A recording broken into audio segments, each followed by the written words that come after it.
Вітаю вас на календарі недели 17 мая. У эфире телеканала «Витебск» выніковая программа «7 дзён». У студии Вольга Шмаргун. У ближайшую годину подводим информационные выники тыдня. Мы говорим про самые зауважные и резонансные подеи минулой семидзёнки. Китайская провинция Хэйлунцзян и Витебская область наметили контуры совместного развития. 11 мая у Мінску пройшла деловая сустрэча кіраўнікоў двух рэгіёнаў – Миколая Шарснёва и яго коллеги з Паднябеснай Лухау. Цікава, што абодва бакі звярнуліся да ўзаемадзеяння ў сферах, якім раней не надавалі асаблівай увагі. Падрабязнасці сустрэчы у Віктора Праліча. Гэта першы афіцыйны візіт дзелавых кругоў кітайскай правінцыі Хэйлунцзян у нашу краіну. Сустрэча з кіраўніком Віцебскай вобласці Миколаем Шарснёвым пачалася з перамоў, якім папярэднічала цёплае прывітальнае слово з нашага боку. Между нашими регионами налажены дружеские взаимоотношения, которые переросли сегодня положительный экономический эффект. Сделано очень много. Но на этом дружба не заканчивается. Дружба должна крепнуть. Сярод прыярытэтных накірунку супрацоўніцтва льнаводчая галіна. І гэта зразумела, Хэйлунцзян, як і наша вобласць, лічыцца аграрным рэгіёнам, а значыць сумесная вытворчасць ільнопрадукцыі, узаемная зацікаўленасць. Але і гэта не ўсе пункты, па якіх дзве вобласці маюць намер супрацоўнічаць. Хотелось бы обратить внимание, Витебская область очень серьезно занимается развитием обувной промышленности. В городе Витебске находятся два самых крупных предприятия. Возможно, и в этом направлении ваши руководители, ваши специалисты проявят также интерес. Контуры таких дыпламатычных і эканамічна выгадных адносінаў вядуць цягам часу, але тое, што яны набудуць канкрэтную выразнасць, сумненняў не застаецца. Мы также и надеемся, что после проведения форума предприятия еще смогли бы в дальнейшем общаться и переговорить о конкретных проектах сотрудничества. Также и готовы, чтобы китайские участники съездили в Витебскую область для изучения конкретных возможностей. Также и хотели, чтобы наши предприятия уже взаимно нашли заинтересованные проекты сотрудничества. Пасля заканчэння перамоў знак пашаны госць Паднябесны ўручыў Миколаю Шарснёву карціну. Это похоже на нашу белорусскую сирень. Але на гэтым дзелавая частка сустрэчы не скончылася. Тут же была арганізавана біржа кантактаў беларускіх і кітайскіх дзелавых колаў. Патэнцыял Віцебшчыны быў прадастаўлены шэрагам прэзентацый. Свае напрацоўкі прапанавалі Віцебскэнерга, свабодная эканамічная зона Віцебск і акцыянернае таварыства Белвід Уніфарм. Гэта дае рэальную магчымасць зацікавіць і прыцягнуць грашовы капітал Паднябесны ў беларускія прадпрыемствы. І Віцебшчына ўжо мае плённы вопыт у супрацоўніцтве з Кітайскай Народнай Рэспублікай. Прыкладам таго з'яўляецца ўзвядзенне гідраэлектрастанцыі на заходняй звіне. Інвестыцыйны аб'ём праекта складае $190 мільёнаў, а гэта даказвае упэўненасць Паднябеснай у выбары эканамічнага партнёра. Віктор Праліч і Станіслаў Дудзін, навіны Мінск. Официальный визит делегации китайских деловых колаў провинции Хэйлунцзян Китайской Народной Республики протягнулся у Витебску. Гости ознакомились с инвестиционными проектами областного центра и свободной экономичной зоны Витебск, а так само наведали пляцоўкі прадпрыемства УСЭС. Падрабязнасці у наших корреспондентов. Пагадненне аб супрацоўніцтве з кітайскай правінцыяй Хэйлунцзян Віцебская вобласць падпісала яшчэ ў 2006, але з таго часу ўсе кантакты абмяжоўваліся ў асноўным культурнай сферай. Цяпер жа на авансцэну выходзіць рэальны сектар эканомікі. Прычым замежным партнёрам прапануюць не проста ўкладваць грошы, а наладжваць сумесную вытворчасць. Не секрет, основной упор в сотрудничестве китайцы делают на кредиты. У нас, вы знаете, там, да, вот у нас строится Витебская ГЭС, да, это построена самая большая, наверное, стройка в республике, это Лукомльская ГРЭС, которая тоже, ну, это чисто китайские кредиты. Весь упор встречи вот с губернатором их провинции шел о том, так давайте вместе что-то попытаться создавать. Адным з новых напрамках супрацоўніцтва можа стаць фармацэўтыка. Вучэбна-навуковы вытворчы комплекс ВДМУ прапануе адразу некалькі інвестыцыйных праектаў. Усе яны звязаны са стварэннем тэст-сістэм для дыягностыкі захворванняў чалавека. Эти все проекты стоят для производства. Они выпускаются сегодня и обеспечивается наша страна. А в отношении заинтересованности китайских партнеров это расширение рынков.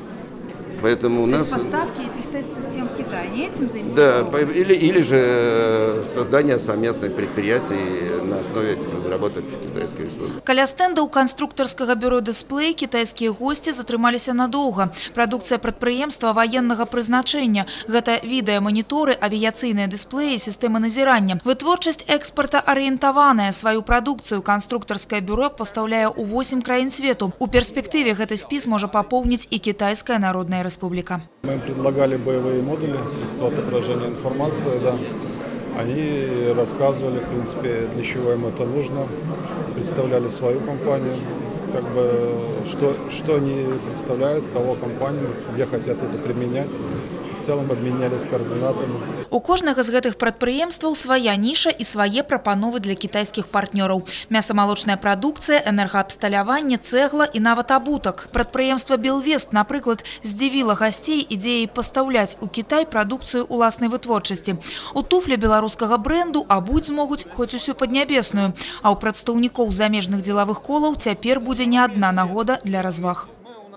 На гэтую сустрэчу прыехалі не толькі прадстаўнікі інвестыцыйных кампаній, гэта яшчэ і прадстаўнікі 20 кітайскіх прадпрыемстваў, у іх профілі медыцына, лагістыка, вытворчасць энергаабсталявання. Але самае галоўнае для нас сельская гаспадарка. У вас ёсць мяса, малако і добрая перапрацоўчая прамысловасць. Акрамя таго, нам цікавае супрацоўніцтва ў вытворчасці лекаў.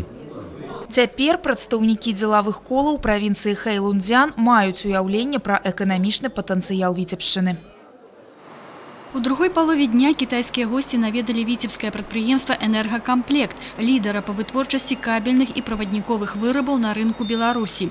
Его продукция адпавядае ўсім міжнародным стандартам, широко экспортуецца ў краіны блізкага і далёкага замежжа. І чаму б китайскім партнёрам не выкарыстоўваць яе ў будаўніцтве буйных энергетычных аб'ектаў, тых жа ГЭС альбо ЦЭС, якія яны ўзводзяць на тэрыторыі Беларусі і Расіі. Тым больш, што такая магчымасць ёсць. Замежныя гости прайшліся па вытворчых цехах і на свае вочы упэўніліся у якасці выпускаемой продукции. Хорошее управление, качество, тоже нормальное, все соответствует. Здесь есть своя лаборатория. Конечно, вот это, если возможность, конечно, мы будем купить здесь продукции. Китайскія партнёры таксама пацікавіліся, як працуе выпрабавальная станцыя на прадпрыемстве, паколькі яны паставілі абсталяванне і ажыццявілі яе монтаж. Адпаведны кантракт на правядзенне ўсіх работ быў заключаны 2 гады таму, і зараз аб'ект гэты паспяхова эксплуатуецца. У гэтай сувязі віцебскія вытворцы намерены працаваць і далей. Та заинтересованность, которая сегодня была высказана китайской стороной, то есть именно идет о поставке нашей кабельно-проводниковой продукции на эти новостроящиеся объекты.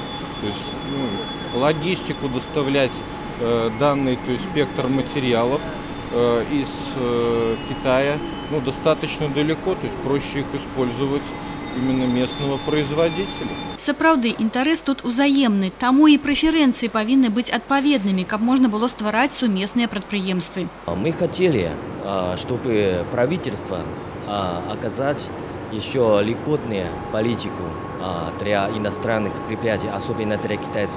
Відавочна, што налажванне цеснага эканамічнага супрацоўніцтва будзе толькі на карысць абодвум бакам. Вольга Шмаргун, Інна Кірыенкава, Дмітрый Котаў і Кірыл Кайсберг. Навіны Віцебск. У Міёрах усё гатова да будаўніцтва завода па вырабе белай бляхі. Працаваць на ім будуць некалькі соцень чалавек. І для многіх месцічаў тут знойдуцца рабочыя месцы. Зараз на рабочай пляцоўцы асвоена больш за 4 мільярды рублёў. Праз некалькі тыдняў кампанія з Каўнаса плануе завяршыць распрацоўку праекта металургічнага завода. Яшчэ каля месяца спатрэбіцца на экспертызу у эколагаў. Хутка будуць праведзены тэндеры па вызначэнні будаўнічай арганізацыі, якая будзе ўзводзіць завод. Цікавасць праяўляе замаўляюць чэшскія, славацкія і славенскія кампаніі. Аўстрыйская кампанія, якая ўжо заключыла дагавор з аблвыканкамам на ўзвядзенне Міёрскага металургічнага завода, інвестируе на рэалізацыю праекта 200 мільёнаў еўра. Увод завода ў эксплуатацыю прызначаны на канец 2019 года. Па інвестдагаворы на прадпрыемстве будзе працаваць каля 500 чалавек. Яго магутнасць 150 тысяч тонн белай бляхі ў год, якая запатрабаваная на ўнутраным і знешнім рынках. Толькі пры строгім выкананні тэхналогіі апрацоўкі глебы, павышэння культуры земляробства можна дабіцца высокага ўзроўню сельскагаспадарчай вытворчасці. І гэта з выкарыстаннем той тэхнікі, якая сёння ёсць на ўзбраенні ў аграрыяў. Гэтую праблему абмяркоўвалі падчас абласнога семінара нарады з удзелам вучоных, спецыялістаў і работнікаў сельскай гаспадаркі. У тэме наш карэспандэнт Інна Кірыенкава. За апошнія гады зроблены сур'ёзныя крокі па павышэнні якасці земляробства, аднак тэхналагічных недапрацовак яшчэ вельмі шмат. На некаторыя з іх звярнуў увагу прысутных кіраўнік вобласці. Мы работаем в основе своей по упрощенной технологии возделывания культур. Что я имею в виду? То есть у нас есть комбинированный агрегат сеялка. Впереди сеялки мы запускаем культиватор чизельный в основе своей и барана. Вот и вся технология у нас в результате. І пры гэтым дадаў, што хутка перайсці на новую тэхналогію сельгасвытворчасці няма магчымасці, адчуваецца недахоп фінансавання, таму патрэбна удасканальваць тую, якая выкарыстоўваецца зараз. Технологической колеи нет, потому что мы не пользуемся ею. Не пользуемся почему? Потому что с финансами напряженка. В лучшем случае мы в весеннее время делаем подкормку, и далее уже приходит в августе комбайн на уборку. Мы не занимаемся дробными подкормками. Праблема яшчэ ў тым, што тэхніка, якая маецца на ўзбраенні ў аграрыяў, выкарыстоўваецца нерацыянальна. У большасці сваёй гэта машыны айчыннай вытворчасці, якія добра зарэкамендавалі сябе ў рабоце. Аднак эксплуатаваць яе з максімальнай аддачай як след так і не навучыліся. У выніку парушаецца тэхналогія апрацоўкі глебы, што адмоўна адбіваецца на будучым ураджаі. Нужно стараться работать широкозахватной техникой, которая более производительная, работать техникой не только для отвальной обработки вспашки, но использовать и агрегаты, которые представлены здесь на поле. Это техника для безотвальной обработки, она производительная, она универсальная, может работать как плуг.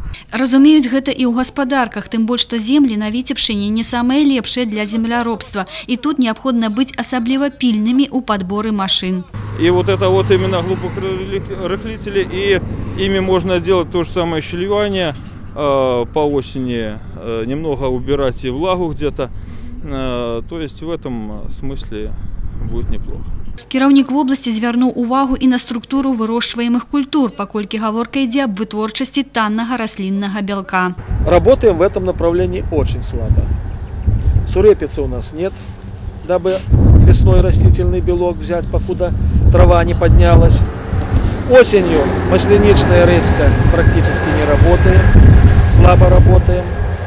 Ранняя фаза, ранняя уборка многолетних трав. Нет техники, не успеваем работать, опять же тираем здесь.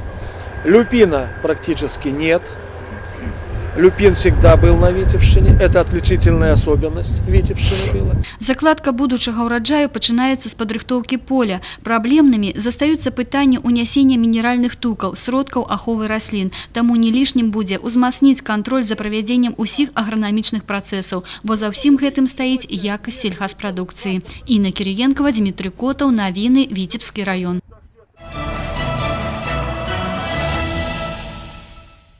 Мемарыяльны памятны знак удзельніку Вялікай Айчыннай вайны Дмітрыю Мясаедаву устанавілі ў Шуміліне. Ушанаваць памяць знакамітага земляка сабраліся сотні мясцовых жыхароў. Пра героя-вызваліцеля Віцебска раскажа Анастасія Навумова. Даваенная працоўная біяграфія ўраджэнца Шуміліншчыны Дмітрыя Мясаедава звязана з мясцовым калгасам «Ленінскі прызыў». Гэта гаспадарка пад яго кіраўніцтвам стала адной з лепшых і праславілася тым, што сваімі сіламі за кошт уласных сродкаў пабудавала на рацэ Сечна электрастанцыю. Яе адкрыццё ў 1937-м стала падзеяй не толькі для раёна, а і для ўсёй Беларусі. Дмитрий Васильевич был действительно великим человеком, лидером, хорошим руководителем. Наверное, это будет достойным примером для нашей молодежи, для подрастающего поколения, что в будущем были такие же управленцы в нашей Республике Беларусь. Дмитрий Васильевич Мясоедов прошел всю войну от курсанта военного училища до капитана-командира разведки. Не один раз был поранен, удельничал в обороне Москвы и Сталинграда, а ў 1944 у вызваленні Витебска. Гэта яго разведрота разом з узводом сапёраў сержанта Блохина перашкодзілі немцам падарваць мост праз заходнюю звіну. І гэта падзея стала вызначальнай да заходу баёў за горад на звіне. У ходе Витебско-Аршанской операции 26 червня 1944 года Дмитрий Мясоедов першым ворвался у Витебск и узнял червоный стяг на доме специалистов, які знаходится по цяперашняй вулицы Даватара. А уже в 1959 году на гэтым будынку была усталявана меморыяльная дошка.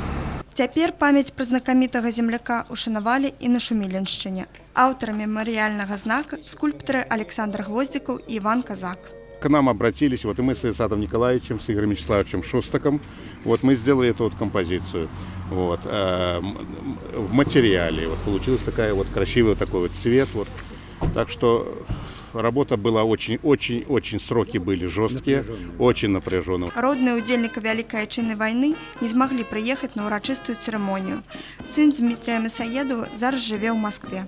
Ён ведае, як на Витебшчыне шануюць памяць яго бацькі-героя. Дарэчы, іменем капітана названыя вуліцы ў Витебску і ў Шуміліне. Анастасія Навумова, Кирилл Кайсберг, Навіны Витебск. І праз 70 гадоў людзі знаходзяць магілы сваіх блізкіх. Дзякуючы пошукаўцам Заронаўскага музея, толькі за мінулы год удалося вярнуць з небыцця 200 імёнаў загінуўшых і ўвекавечыць іх памяць. Напярэдадні ў вёску Заронава Віцебскага раёна з'ехаліся госці з розных куткоў Беларусі, Расіі і Казахстана. Многія з іх упершыню пабывалі на магілах сваіх родных. Інна Кірыенкава выслухала адразу некалькі душэўных гісторый. Пошукавая работа, якой вось уже больш за 30 год займаецца Людмила Никитина, не спыняецца ні на дзень. Штогод экспазіцыя створанага ёй музея ў Заронаве папаўняецца новымі экспанатамі і фотадакументамі. Толькі за гэты год заронаўскія пошукаўцы устанавілі яшчэ 200 імён загінуўшых салдат дагэтуль невядомых. У іх ліку і Мікалай Пятрович Жабанаў, які геройскі загінуў у гэтых мясцінах у 1943 годзе. І вось нарэшце дачцэ удалося адшукаць магілу бацькі. Я привезла эти все документы сейчас сюда, чтобы вот действительно свое свидетельство о рождении, что я вот настоящая дочь, что я рада так, что у меня здесь вот нашелся мой отец, мой самый родной. Я не могу без слез говорить. Благодаря вот именно Людмиле Константиновне, ее работе, а также районного исполнительного комитета, мы получили извещение, что останки деда перезахоронены и его имя внесено на мемориал. На братскіх могілках у Заронаве пакоіцца больш за 9 тысяч савецкіх салдат. Штогод у гэты дзень на ўрачыстую цырымонію сюды з'язджаюцца сотні людзей з розных куткоў былога Савецкага Саюза, каб аддаць даніну павагі загінуўшым. На гэты раз яе ўдзельнікі увекавечылі памяць і 99 лётчыкаў 3-й паветранай арміі. Дапамогу ў вырабе мемарыяльных пліт з іх імёнамі мясцовым пошукаўцам аказаў Беларускі фонд міру. И чем больше людей приезжает, тем больше понимаешь, какую работу делаешь и насколько нужна наша работа, поисковая работа. И безмерно удзячныя дзеці, унукі і праўнукі сёння схіляюць галовы перад подзвігам сваіх гераічных продкаў. Слёзы радасці і смутку адначасова перапаўняюць іх душы. Хоць праз 70 год яны адшукалі магілы сваіх родных. Еще мой отец хотел попасть на могилу своего отца, то есть моего деда. Именно здесь, 4407 могиле братской, захоронен мой дед, Соколов Михаил Иванович. Когда вырасту, буду сам сюда приезжать на праздник 9 мая. Никогда не забуду, где похоронен мой прадед. Белорусская земля, политая кровью нашей семьи тоже, она для нас родная. И мы уже воспринимаем белорусов не как дорогие друзья, а как братья. У іх і радасць, і гора агульная на ўсіх, як і перамога адна на ўсіх. Вось толькі цана яе аказалася неймаверна высокай. Інна Кірыенкава, Леонид Табола, Навіны, Віцебскі раён.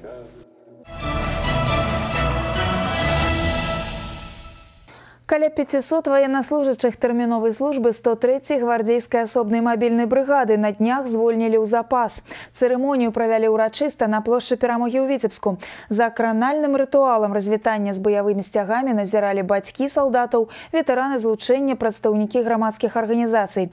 А разом с ними и наша здымачная группа.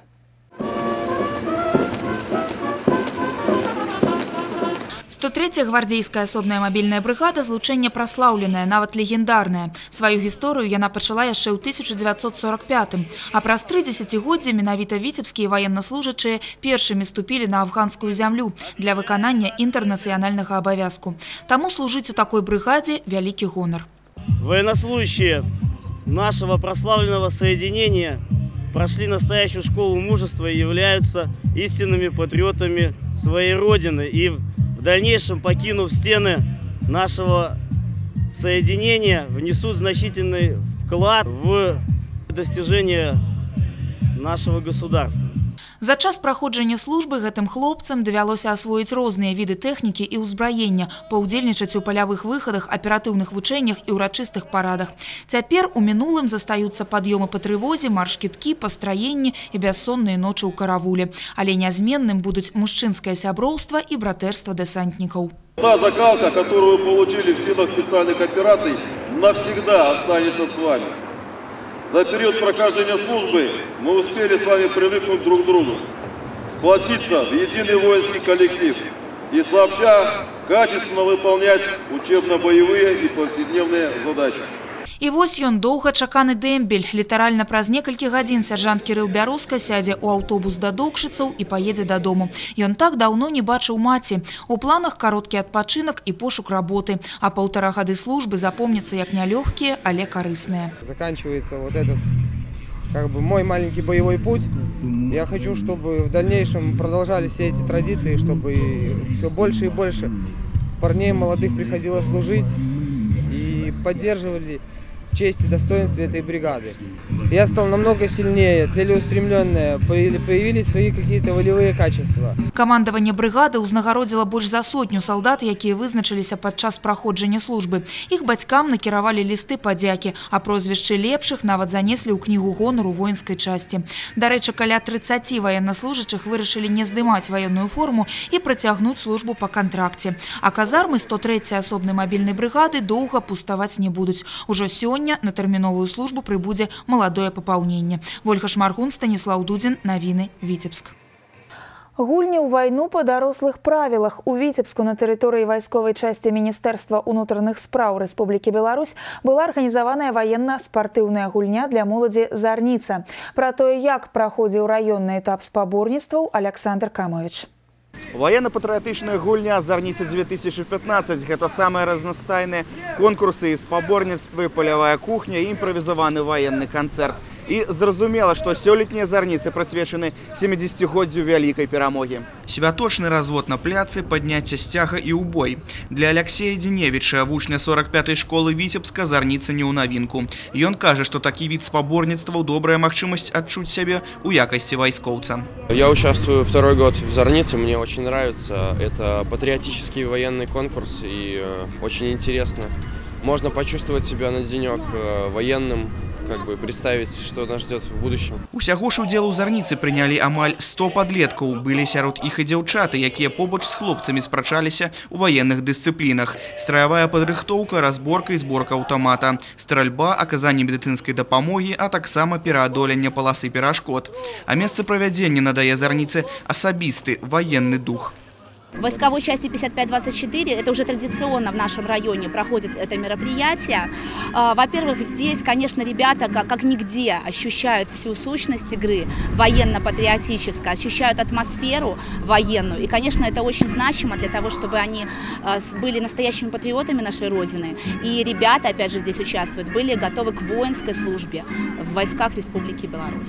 Па выніках военно-патрыятычнай гульні «Зарніца 2015» Першамайскага района перамагла каманда 7-й гімназіі, якая будзе прадстаўляць раён на абласным этапе. Александр Камович, Кірыл Кайсберг, навіны, Віцебск.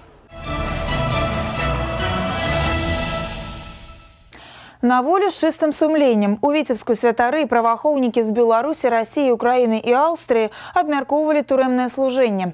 Падчас міжнароднай канферэнцыі госці разгледзелі праграму навучання святароў, якія апякаюць зняволеных, наведалі гарадскую выпраўленчую калонію нумар 3 і падпісалі рэзалюцыю аб супрацоўніцтве. Падрабязнасці ў наступным матэрыяле. Тыя, хто працуе ў турме, ведаюць, што ў справе выратавання душы кожны, хто не зламаўся, вялікая перамога. Дапамагчы чалавеку знайсці Бога – няпростая задача.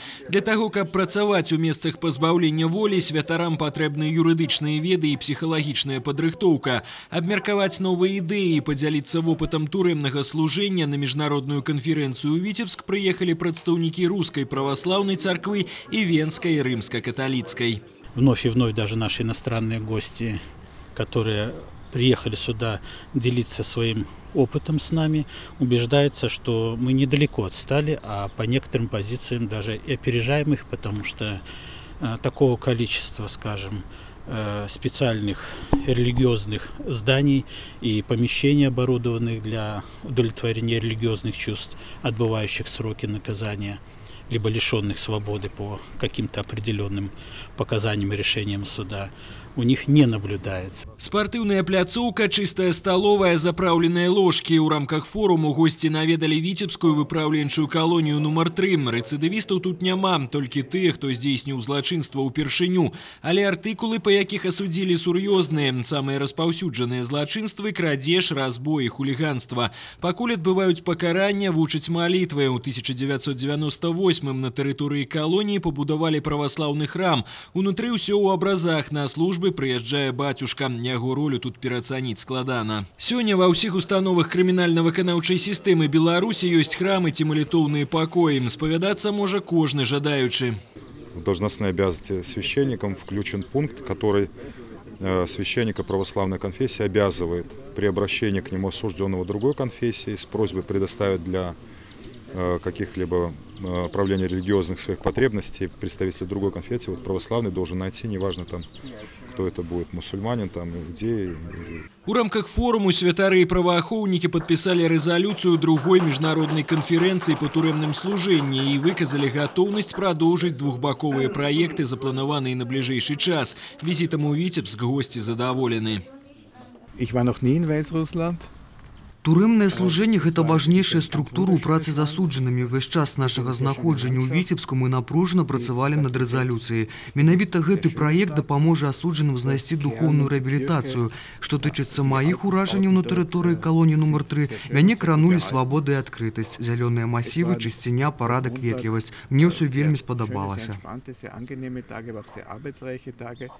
30 гадоў таму аб пастырскай апецы ў нашых турмах можна было толькі марыць. Зараз месцы пазбаўлення волі для тых, хто ніколі не быў у царкве, становяцца месцамі духоўнага нараджэння. Менавіта дзякуючы служэнню людзі, якія аднойчы спатыкнуліся, могуць паглядзець на жыццё іншымі вачыма і пачаць усё спачатку. Артур Смалякоў, Кірыл Кайсберг, навіны Віцебск. У Віцебску пастаўлена кропка ў працэсе па справе самага буйнога ў краіне інтэрнэт-магазіна, які прадаваў спайс. Судовая калегія па крымінальных справах абласнога суда разгледзела касацыйную скаргу асуджаных і пакінула раней вынесены прысуд у сіле. Трое маладых людзей, у тым ліку двое непаўналетніх на момант злачынства падлеткаў, асуджаныя на 10 і 13 з паловай гадоў пазбаўлення волі. Нагадаем, судовы працэс працягваўся некалькі месяцаў. У справе было больш за дзесятак тамоў і звыш 80 сведкаў. Доказано, што двое хлопцаў і 17-гадовая дзяўчына пад шыльдай інтэрнэт-магазіна «Абракадабра» па самых сціплых падліках рэалізоўвалі да кілаграма спайсаў за тыдзень. Двоим из них было назначено наказание в виде 10 лет лишения свободы с отбыванием наказания в исправительной колонии в условиях общего режима. Третьему уже было назначено наказание в виде 13,5 лет лишения свободы с отбыванием наказания в исправительной колонии в условиях усиленного режима с конфискацией имущества, с лишением права заниматься деятельностью, связанной с управлением транспортных средств, сроком на 5 лет. 28 апреля 2015 года определением судебной коллегии по уголовным делам Витебского областного суда данный приговор суда Первомайского района оставлен без изменения. Кассационные жалобы обвиняемых и их защитников оставлены без удовлетворения. И в настоящее время приговор вступил в законную силу. Нягледзячы на цяжар злачынства і строгасць пакарання, фігурантам па гучнай крымінальнай справе абракадабра пашанцавала. Калі б іх інтэрнэт-магазин праіснаваў яшчэ некалькі месяцаў, тэрміны пакарання маглі б быць значна большымі, у адпаведнасці з патрабаваннямі дэкрэта нумар 6, які ўступіў у сілу з новага года. За апошнія 10 дзён полацкія пагранічнікі затрымалі на мяжы 19 чалавек, якія спрабавалі незаконна перайсці беларуска-латвійскую мяжу. У Браслаўскім і Верхнядзвінскім раёнах трапіць у Еўрасаюз імкнуліся грамадзяне В'етнама, Таджикістана і Дагестана. У некаторых з іх не было пры сабе ніякіх дакументаў. Усе затрыманыя прыцягнутыя да адказнасці за парушэнне дзяржаўнай мяжы Рэспублікі Беларусь. Все нарушители привлечены к административной ответственности за нарушение государственной границы в виде наложения штрафа в размере до 50 базовых величин. Все они депортированы из Республики Беларусь. Следует отметить, что с 23 июля этого года в силу вступления нового закона о государственной границе ответственность за ее нарушение будет ужесточена. Если в настоящее время максимальная санкция статьи предусмотрен штраф в виде 50 базовых величин, то с июля этого года такова ответственность ужесточится и штраф будет до 100 базовых величин. 70-гадовая тополя ў цэнтры Віцебска упала і пашкодзіла 7 аўтамабіляў. Адна машына аднаўленню не падлягае. Падаючы дрэва кроны зачапіла балкон жылога дома і разбіла шкло. Надзвычайная сітуацыя адбылася ў аўторак познім вечарам. Відавочцы расказваюць, што чулі дзіўны гук, але вырашылі, што гэта шум ветру. Аўтамабілі, якія былі прыпаркаваныя пад злашчаснай тополей, па сістэме каска застрахаваныя не былі.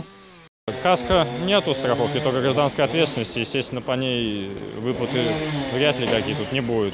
Дальнейшие действия, но определить, найти на чем балансе, что это дерево, ну и обращаться в возмещении ущерба.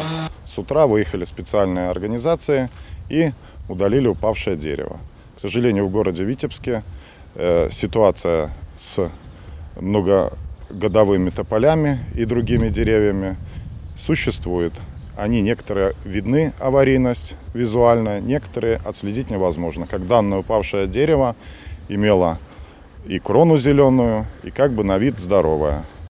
Дрэва, якое упала, аператыўна ўбралі, але побач растуць яго равеснікі. Іх аварыйны стан бачны няўзброеным вокам. Усе старыя мікрараёны Віцебска пасля вайны былі засаджаны хуткарослымі таполямі. Праз 70 гадоў стан большасці з іх выклікае засцярогу.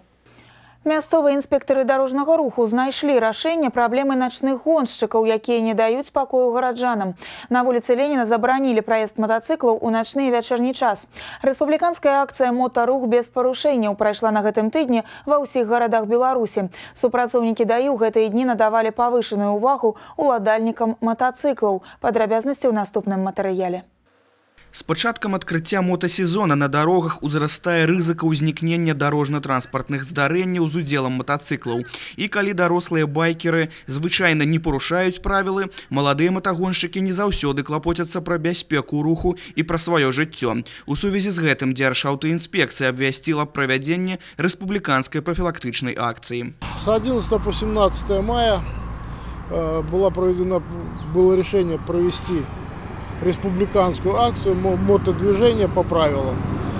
Согласно этой акции, личный состав госавтоинспекции будет проводить рейдовые мероприятия по выявлению правонарушений, проводить профилактическую работу, выступать в СМИ, чтобы рассказать о том, что транспортное средство двухколесное не такое уж и безопасное. Разам з гэтым застаецца праблема шуму ад мотатранспарту. Спартыўныя байкі з рыкам праносяцца па вуліцах горада, не даючы спакойна адпачываць грамадзянам у вячэрнія і начныя гадзіны. Адной з мер папярэджання гэтай сітуацыі магчыма стане ўвядзення забараняючых знакаў руху для матацыклістаў у начны час, якія, дарэчы, ужо ёсць і ў Віцебску. На такія меры гараджане адрэагавалі станоўча. В центре у нас там так гоняют эти мотоциклисты вот, по ночам. Слышно? Ну, здесь я не был, не знаю. Вообще мешают они капитально. Знаки эти нужны, и надо их приводить к порядку. Ну, для них уже хуже. Летают и потом разбиваются. Мы не против. Пусть они ездят на здоровье, красиво, увлекаются. Молодежь – это спорт, но за счет других, и это нехорошо. особенно ночное. Цяпер у вячэрні і начны час жыхары галоўнай вуліцы абласнога цэнтра не пачуюць рыку спартыўных байкаў. З 19 гадзін вечара і да 6 раніцы праезд матацыклаў тут забаронены. Знакі, якія забараняюць рух мотатранспарта ў начны час, з'явіліся пакуль толькі на адной вуліцы Віцебска, на вуліцы Леніна. І калі такая практыка дасць добрыя вынікі, падобныя знакі установяць і на другіх вуліцах і праспектах горада. Александр Камович, Дмітрый Котаў. Навіны Віцебск.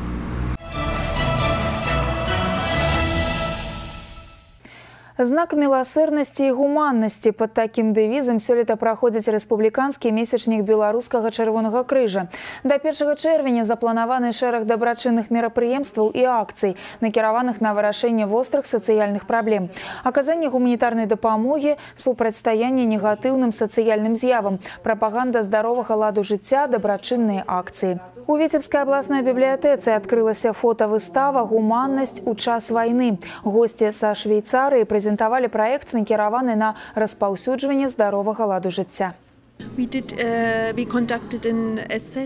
провели исследование по, скажем так, на выявлению наибольших факторов риска и пришли к выводу, что это курение, это употребление алкоголя чрезмерно, несбалансированная диета, также малоподвижный образ жизни. Нашей основной задачей является подбор волонтеров, и здесь в Витебской области в том числе, чтобы они продвигали идеи здорового образа жизни в массы, чтобы они поднимали уровень осведомленности людей о здоровом образе жизни и были, скажем так, продвиженцами этой политики.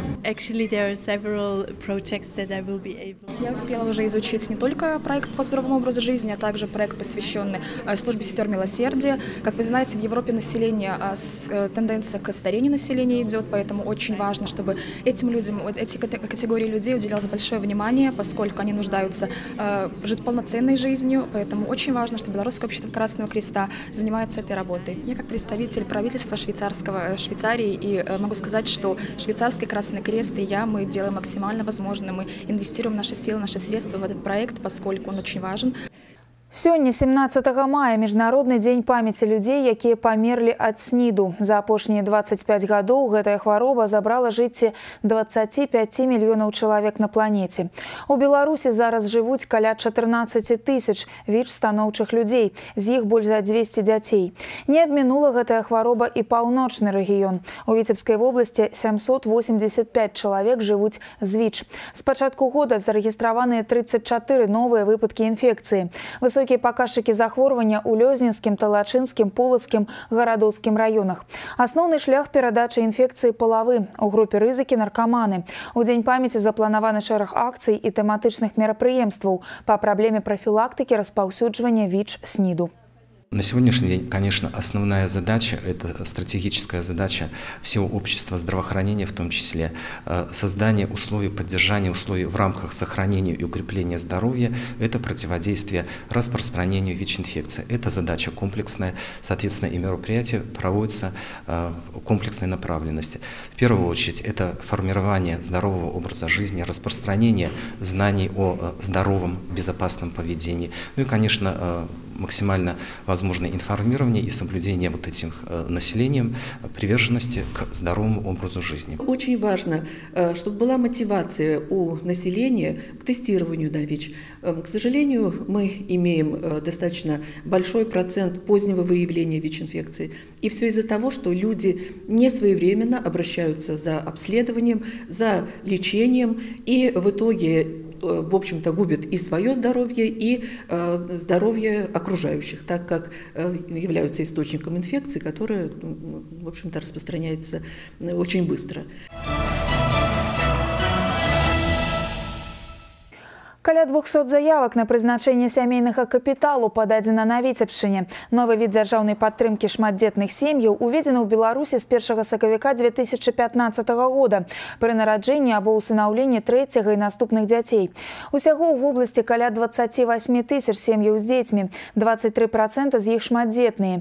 Іх колькасць павялічваецца. Гэта гаворыць пра выніковасць палітыкі папулярызацыі сямейных каштоўнасцяў, якая праводзіцца ў Прыдзінскім краі і ў Беларусі ў цэлым.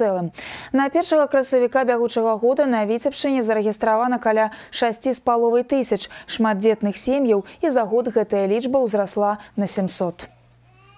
У Віцебску прэзентавалі праекты вышэйшых навучальных устаноў Беларусі, накіраваныя на сацыяльную адаптацыю дзяцей-сірот. Мерапрыемства прайшло ў рамках 5-го студэнцкага форуму, які ў гэтыя дні праходзіць у Віцебскім дзяржаўным універсітэце імя Пятра Машэрава.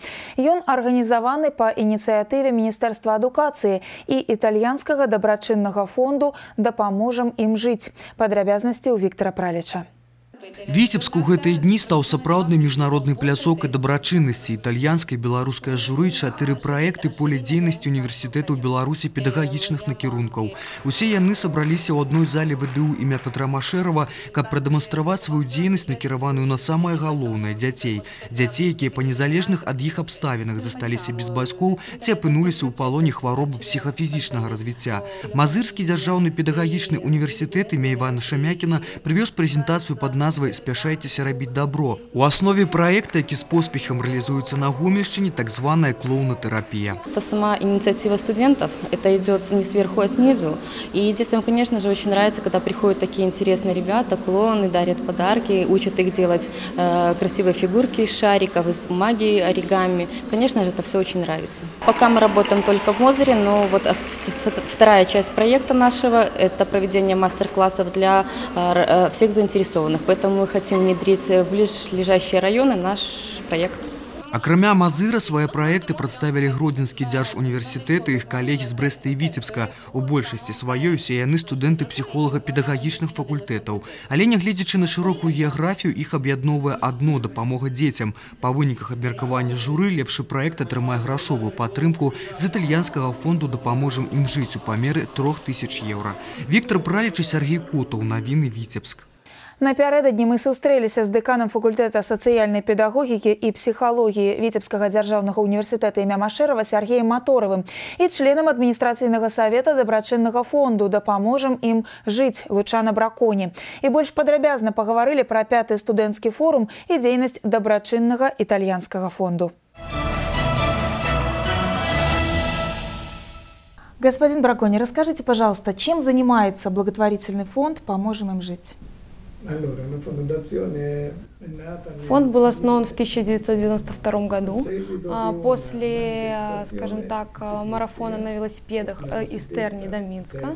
Соучредитель фонда Фабрицио Пачифичи увидел в Беларуси много детей, которые были больны раком, и решил создать этот фонд, чтобы у детей была возможность приезжать на оздоровление в Италию. Сейчас в год приезжают около 3000 белорусских детей. И также помимо этого фонд проводит международное, скажем так, сотрудничество с Беларусью. И международные проекты, такие как «Груз надежды», усыновление студентов на расстоянии и волонтерские работа-отдых в Беларуси, волонтеры итальянские приезжают. Вот этот проект «Усыновление на расстоянии». Что это за проект? Я знаю, что сейчас в Витебском госуниверситете учатся 13 стипендиантов фонда именно по этому проекту. В этот проект входит около 160 студентов со всех 6 регионов Беларуси.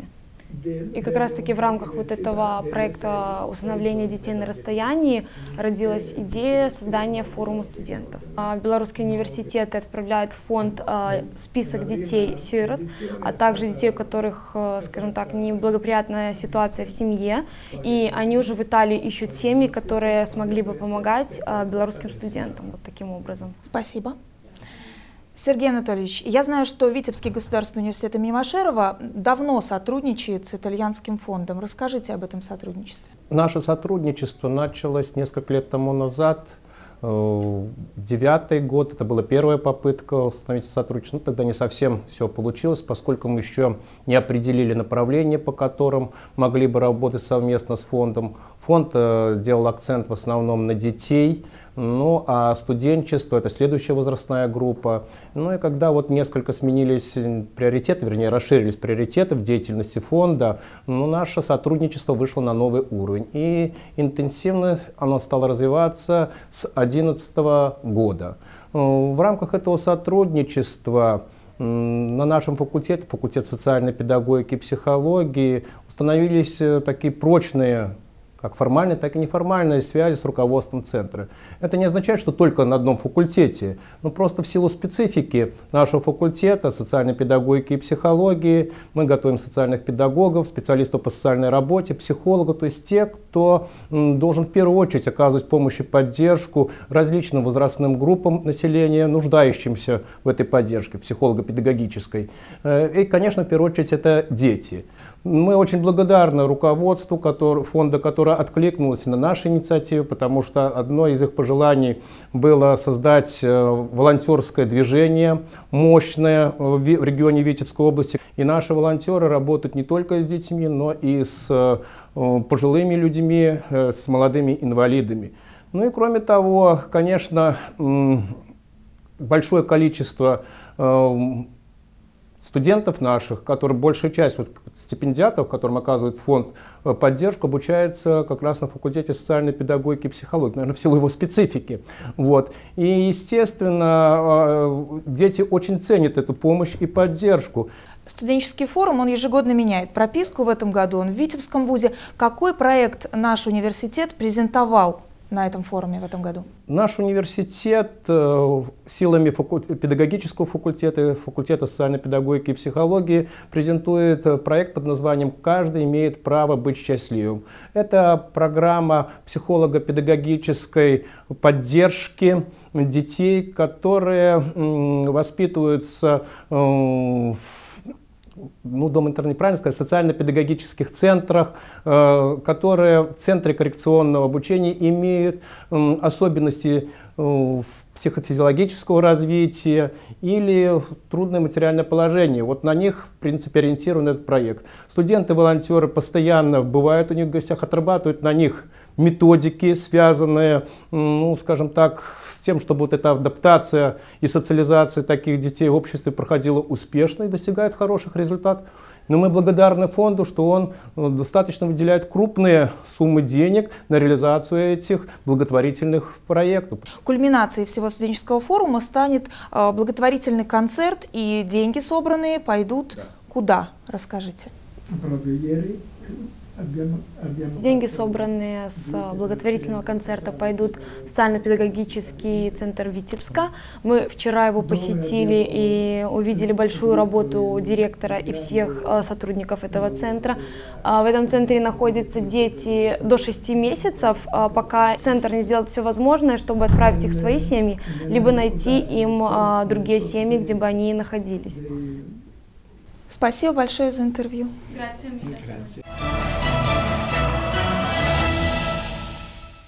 Штогод у стенах культурна-гістарычнага комплексу «Золотое кольца» города Витебска Двина збираюцца ўдзельнікі мастацкай самадзейнасці першасных арганізацый «Белтис» Витебской области. Каб у рамках агляду конкурсу «Спявай душа» прадэманстраваць свае творчыя здольнасці, абмяняцца вопытам, завесці новыя знаёмствы. У гэтым годзе ў Витебск на агляд конкурс прыехала каля 100 удзельнікаў. Гэта прадстаўнікі 12 раёнаў вобласці, а таксама артысты. Конкурс арганізаваны сумесна з Витебскім абласным методычным центром народной творчасці при падтрымцы Комитета по працы, занятости и социальной обороне Витебского облвыканкама. В этом конкурсе у нас участвуют представители из всех районов Витебской области. У нас художественная самодеятельность развита в районах, декоративно-прикладное творчество. Люди занимаются декоративно-прикладным творчеством. И, конечно, вот все это сегодня показывается. Сегодня у нас в гостях, вы видели, выступал оркестр из Москвы «Русская рапсодия». Это оркестр Всероссийского общества слепых.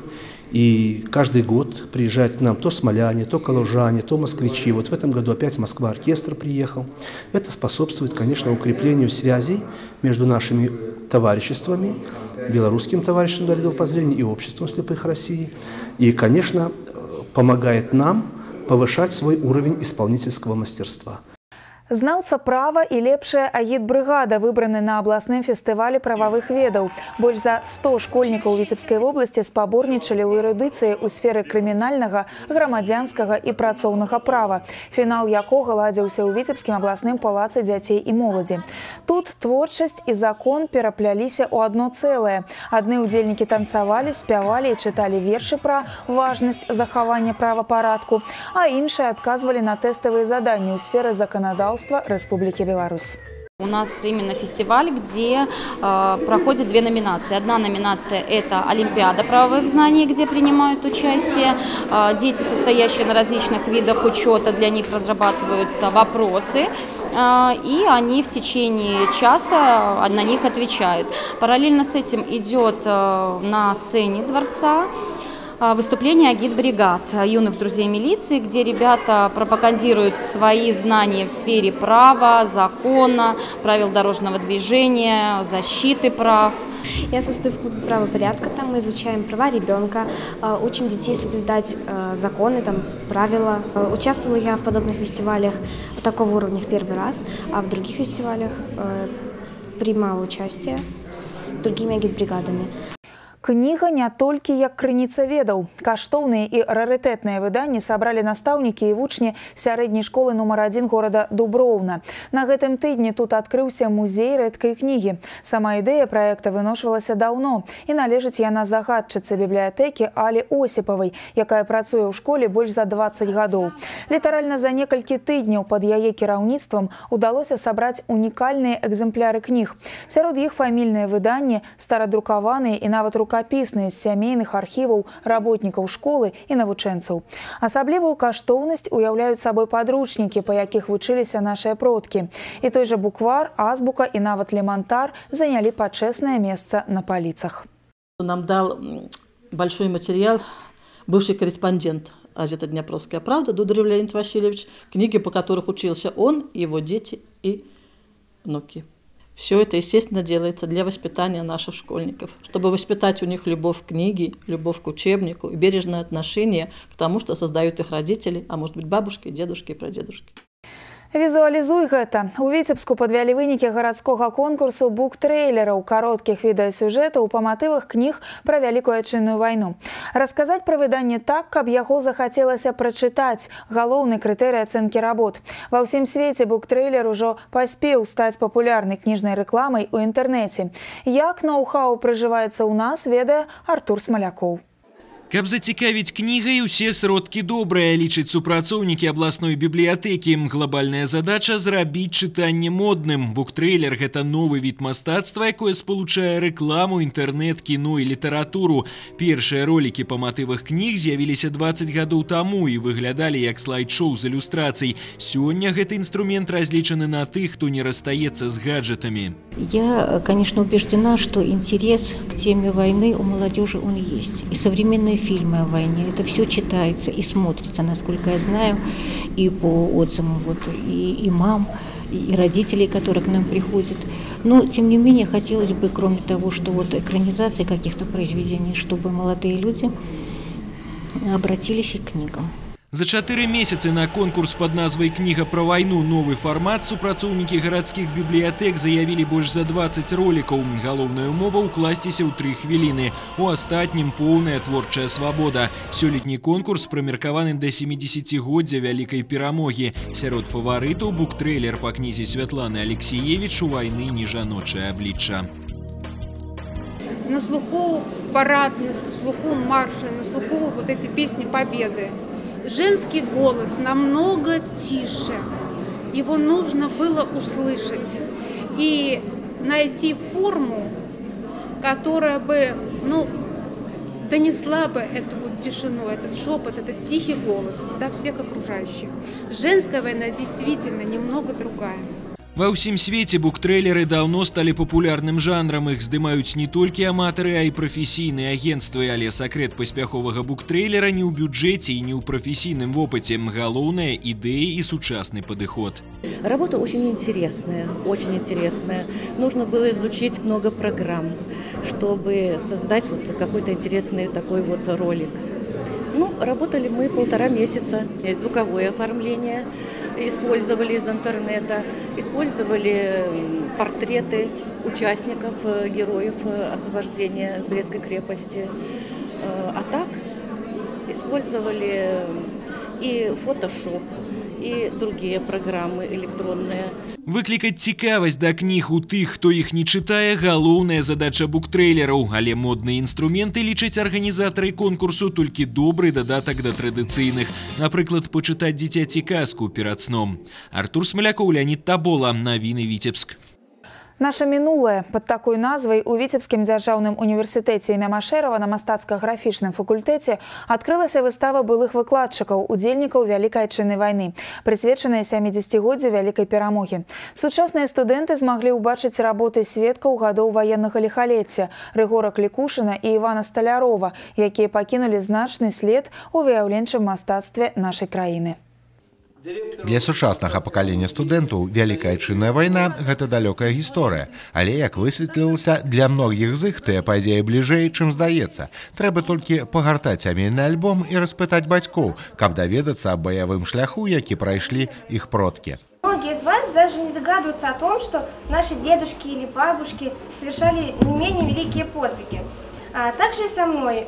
Я долгое время и не догадывалась, что моя бабушка Дубкова Вера Васильевна участвовала в обороне Ленинграда. Для меня это стало настоящим открытием. На выставе прадстаўлены 35 работ, якія захоўваюцца ў фондах мастацкага музея і часта выстаўляюцца ў яго экспазіцыях. Яны належаць удзельнікам Вялікай Адчыннай вайны Івану Столярову і Рыгору Клікушыну. Зараз мала хто з сучасных мастакоў звяртаецца да падобных жанравых кампазіцый. Художники 50-х, 60-х годов очень много писали жанровых картин, тематических картин. К сожалению, сегодня вот это немножко утеряно.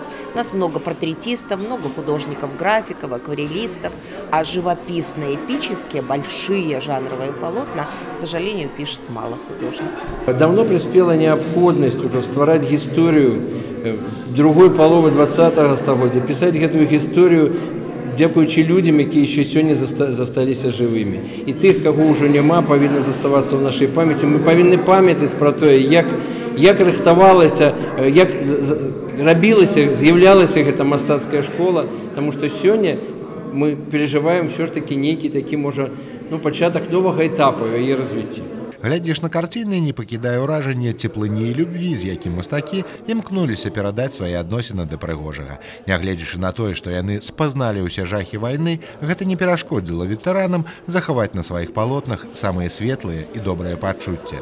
Мы прысутнічаем на тым, што адчувалі людзі, якія прайшлі вайну, якія прайшлі пакуты, якія бачылі жах вайны. Не ты прылізаны, які паказваюць нам у кінафільмах, а вельмі жорсткі. Яны не сталі жорсткімі ўнутры, самі па сабе, па свайму характару, а наадварот, вельмі тонка падмечалі прыгажосць нашага сусвету, нашай Беларусі. Наша мінулае – гэта масток у наша будучае. Вядомыя мастацтвазнаўцы, выкладчыкі і творцы заклікалі выхаванцаў мастацка-графічнага факультэта больш цікавіцца сваёй гісторыяй і не забываць пра сучаснасць. Напрацоўкі былых пакаленняў абавязкова падкажуць шлях да асабістага самаўражэння. Сергей Мисурагин, Кирилл Кайсберг, Навіны Віцебска. Футбольныя клубы «Нафтаны» Віцебск у 7-м туры чэмпіянату Беларусі згуляюць на родных арэнах супраць «Дынамо Мінск» і «Мазырскай Славіі». Акрамя таго, абласны цэнтр прыме Кубак Беларусі па скачках на батуце і рэспубліканскія спаборніцтвы па гандболе і імклівы мяч. Пра гэта і не толькі раскажа мой калега Сергей Мисурагин. Прывітанне. Рада вітаць тебя, Ольга, віншую з днём нараджэння. Жадаю, каб усе твои эфіры трымалі гледачоў у напружанні з першай і да апошняй хвіліны. Дзякуй за віншаванне. А зараз да спартыўных навін. Набірае моц чэмпіянат Беларусі па футболе. Каманды імкнуцца акрэсліць свае амбіцыі. Не выключэнне з правілаў і прадстаўнікі прыдзвінскага краю. Віцебскі «Нафтан» ужо ведаюць смак перамог і імкнуцца развіць свой поспех. 23 мая ў суботу на поле віцебскага ЦСКА падапечныя Сергея Вехцева правядуць паядынак супраць мінскага «Дынама». Сёлета сапернікі сустракаліся ўжо двойчы ў матчах на Кубак Беларусі. Вынік гэтага супрацьстаяння ўсім вядомы. Ва ўпартай барацьбе перамогу вырвалі мінчане. Зараз у нашых землякоў ёсць шанс узяць рэванш у чэмпіянаце краіны. Новаполцкі «Нафтан» у гэты час будзе мерацца сіламі з «Мазырскай Славіяй». На пачатку розыгрышу каманда з «Нафтаграда» доўга не магла паразіць вароты саперніку. Зараз з гэтым праблем няма, а значыць гульня гульня не павінна расчараваць балельшчыкаў. А пачнецца спартыўны тыдзень на Віцебшчыне матчамі рэспубліканскіх спаборніцтваў па гандболе сярод юнакоў і дзяўчынак пад назвай «Імклівы мяч». У Віцебску збяруцца 16 каманд, якія на дзвюх арэнах у спорткомплексе «Камсамолец» і Лужаснянскім кадэцкім вучылішчы разыграюць званне чэмпіёнаў. Адкрыццё спаборніцтваў 18 мая ў 15 гадзін у Лужасне. А на наступны дзень у Віцебску стартуе адкрыты абласны турнір па водным пола памяці героя Савецкага Саюза Васіля Півенава. Арганізатары плануюць сабраць не менш десятка каманд з блізкага і далёкага замежжа. Турнір будзе ладзіцца ў спорткомплексе «Камсамолец». 20 мая ў сераду у Віцебску збяруцца вядучыя батутысты нашай краіны. Спартсмены будуць змагацца за Кубак Рэспублікі Беларусь. Спаборніцтвы з'яўляюцца апошняй рэпетыцыяй напярэдадні этапу Кубка свету, дзе наша краіна будзе прадстаўлена мацнейшым составам. І на гэтым, Ольга, у мяне ўсё. Развітваюся. Дзякуй, Сергей. Такім будзе Віцебск спартыўны ў наступныя 7 дзён. Дарэчы, у суботу, 16 мая, уся спартыўная грамадскасць адзначыла Дзень работнікаў фізічнай культуры і спорту. Мы далучаемся да ўсіх віншаванняў і жадаем нашым спартсменам і ўсім прыхільнікам здаровага ладу жыцця, гучных перамог і новых дасягненняў. Гэта была інфармацыйная праграма «7 дзён». Сустрэнемся роўна праз тыдзень на тэлеканале «Віцебск».